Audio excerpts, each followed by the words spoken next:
नमस्कार दोस्तों। और आज हम देखेंगे कि किस प्रकार आपको बच्चों का चयन करना है और वंचित कमज़ोर वर्ग को छाँट करके प्रतिशत निकालना है, जिससे कि आप एसएमसी के जो सदस्य हैं उनका चुनाव कर सकेंगे और उनको सिलेक्ट कर सकेंगे। तो सबसे पहले आपको क्या करना है कि आप कक्षा आपकी जो भी हो, जैसे 1 से 5 हो या 1 से 8 हो या 6 से 8 हो, तो जो भी क्लासेस हों आपकी, जैसा भी स्कूल हो उस हिसाब से आपको क्या करना है। यहाँ पर हमने एक उदाहरण स्वरूप प्राथमिक स्कूल का बनाया है 1 से 5 का। तो आप सबसे पहले कक्षा 1 से 5 तक के जितने भी स्टूडेंट हैं जो कि ए ग्रेड में आए हैं उन्हें आप यहाँ पर लिख लें, और ए ग्रेड से यदि नीचे हैं बी ग्रेड में तो उन्हें भी आप लिख सकते हैं। तो देखिए, सबसे पहले हमने यहाँ पर क्या किया है कि कक्षा 5वीं के बच्चों को सबसे ऊपर लिखें, यानी जो क्लासेस हाईएस्ट हैं उनके बच्चों को आप सबसे ऊपर लिख लें।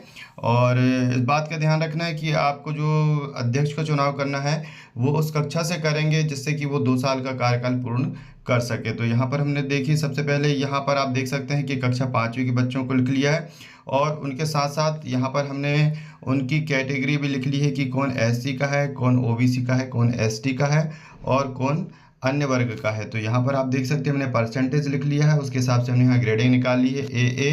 तो यहाँ आप देख सकते हैं वंचित वर्ग कम बच्चे हैं यदि आपके स्कूल में दर्ज, तो आप यहाँ पर ए ग्रेड से कम ग्रेड के बच्चों को भी ले सकते हैं, यानी कि बी ग्रेड के बच्चों को ले सकते हैं।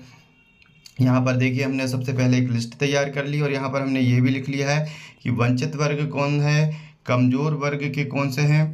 तो ये सारी चीज़ें हमने यहाँ लिखी हैं कक्षा 1 से लेकर के 5 तक के। सबसे बड़ी समस्या आ रही है कक्षा जो 3 है और 2 है, क्योंकि पिछले वर्ष ये कक्षा 1 और 2 थी।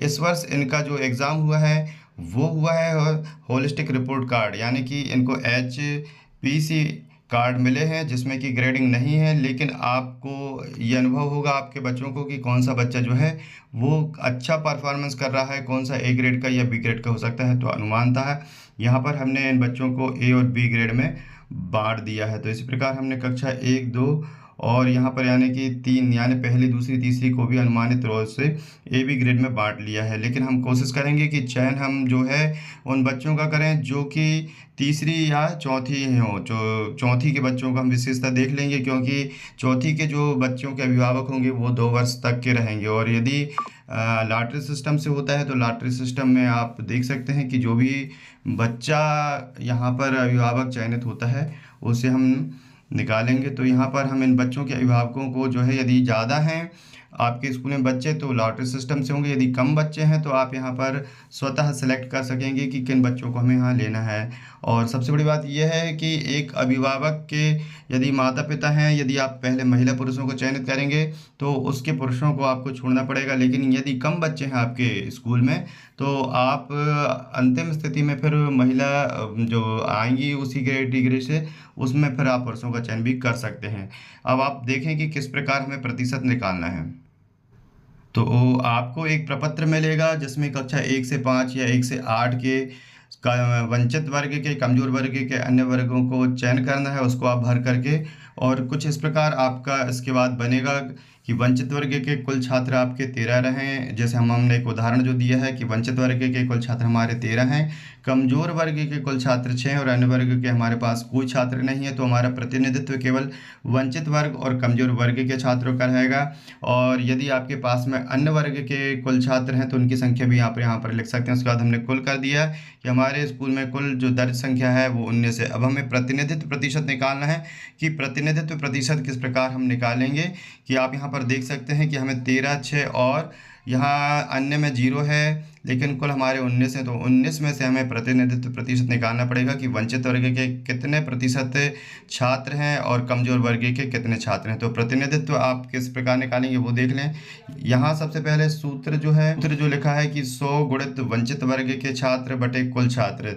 तो हमने यहाँ वंचित वर्ग के छात्र 13 हैं, तो आप देख सकते हैं 100 गुणित 13 बटे 19 यानी कि कुल छात्र। तो यहाँ पर जो वंचित वर्ग के छात्रों का प्रतिनिधित्व है वो है 68%।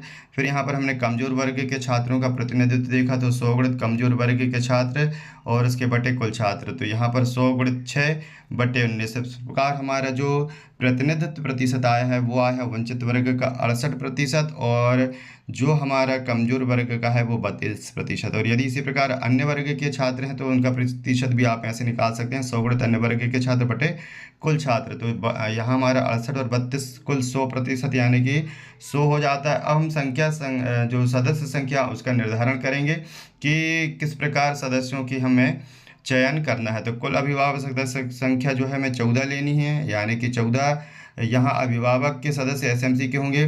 बाकी जो होंगे 4 वो आपको मनोनीत करना है, जिसमें कि एक स्कूल का प्रभारी होगा, प्रधान पाठक जो कि सचिव होगा, और एक स्कूल की वरिष्ठतम महिला होगी। उसके बाद सरपंच द्वारा मनोनीत एक सदस्य होगा, और आपके वार्ड में जो एक महिला पार्षद होगी वहाँ से उसे चयनित करना है। तो इस प्रकार आप देख सकते हैं कि सदस्य संख्या निकालने का जो सूत्र है वो है क्या, वंचित वर्ग प्रतिशत जो हमने निकाला है उसमें अभिभावक सदस्य और उसके बटे 100 करेंगे। तो अभिभावक सदस्य हमें 14 चाहिए, तो हमें 14 में से निकालना है। तो वंचित वर्ग का प्रतिशत जो है वो निकला था 68, गुणित करेंगे 14 क्योंकि हमें 14 सदस्य की ज़रूरत है, और यहाँ पर बटे करेंगे 100। तो यह हमारा जो वंचित वर्ग के सदस्य संख्या आएगी वो आई हमारी 9.52। तो 5 प्लस में जो आएगा उसे आप पूर्णतः करेंगे तो 9 का प्लस करेंगे तो 10 हो जाएगा।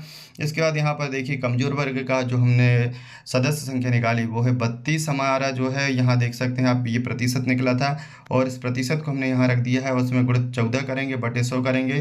तो यह आया हमारा 4.48, 4.48, यानी कि 4 ये कम है इसलिए हम पूर्णांक मिले तो केवल 4 होंगे। तो 10 सदस्य हमारे जो हैं वंचित वर्ग के हो गए और 4 सदस्य कमज़ोर वर्ग के हो गए। तो 14 सदस्य कुल हमारे यहाँ पर हो गए हैं। अब 14 सदस्य में सर्वप्रथम 7 महिला सदस्य लेंगे। तो सबसे पहले इन 14 सदस्य में से हमें, यानी कि यहाँ पर हमने जो निकाले हैं इनमें हमें 10 जो सदस्य हैं वंचित वर्ग के, इसमें हम 5 महिला और 5 पुरुष कर लेंगे। इसी प्रकार हमारे जो 4 सदस्य हैं कमज़ोर वर्ग के, इसमें हम 2 पुरुष और 2 महिला ले लेंगे, जिससे कि हमारा दोनों का प्रतिनिधित्व 7-7 हो जाएगा। तो सर्वप्रथम हमें महिला का चयन करना है और उसके बाद हमें 7 पुरुषों का चयन करना है। और जहाँ स्कूलों में संख्या ज़्यादा है तो वहाँ पर लॉटरी सिस्टम से 7 महिला 7 पुरुष का चयन कर सकते हैं। फिर जो महिला अभिभावक चयनित हैं उनके अलावा पुरुष सदस्य लेंगे। अगर दर्ज संख्या कम है तो इसी छात्र के दोनों अभिभावक ले सकेंगे। इसके बाद हमने ये चयन कर लिया है तो हम लिस्ट बना लेंगे। तो लिस्ट के हिसाब से हमारे जो सदस्य हैं जितने उतनी लिस्ट बना करके हमें जो सदस्यों का निर्धारण करेंगे, और फिर उसके बाद हमें अध्यक्ष और उपाध्यक्ष का जो है वो निर्वाचन करना है। तो एक से ज़्यादा यदि सदस्य होते हैं तो वहाँ पर हम वोटिंग सिस्टम करवाएंगे, और यदि ज़्यादा जो है वो आवेदन पत्र नहीं आते हैं अध्यक्ष के लिए तो सभी लोग जो है वो सार्वजनिक रूप से प्रस्ताव रख करके जिसको बनाना चाहें तो सार्वजनिक से उसको मनोनीत कर सकते हैं। तो यदि पुरुष अध्यक्ष बनता है तो उपाध्यक्ष कोई महिला बनेगी। इस प्रकार अध्यक्ष और उपाध्यक्ष का चयन आप कर सकते हैं। किसी प्रकार की समस्या तो कमेंट बॉक्स में पूछ सकते हैं। यदि आपको कोई और अन्य समस्या आती है या कोई बात है तो जो राज्य शिक्षा केंद्र द्वारा जारी लेटर है उसको आप मान कर ही उसके हिसाब से काम करना है। ये आपको एक उदाहरण स्वरूप समझाया गया है। इसमें यदि कहीं कोई समस्या आती है तो आप जो पत्र है उसको देख करके ही कार्य करें, और ये आपकी एक समझ को बढ़ाने के लिए, प्रतिशत निकालने के लिए बनाई गई जानकारी है। जानकारी अच्छी लगे तो वीडियो को शेयर जरूर करें। चैनल को अभी तक सब्सक्राइब नहीं किया है तो चैनल को सब्सक्राइब कर लें। धन्यवाद।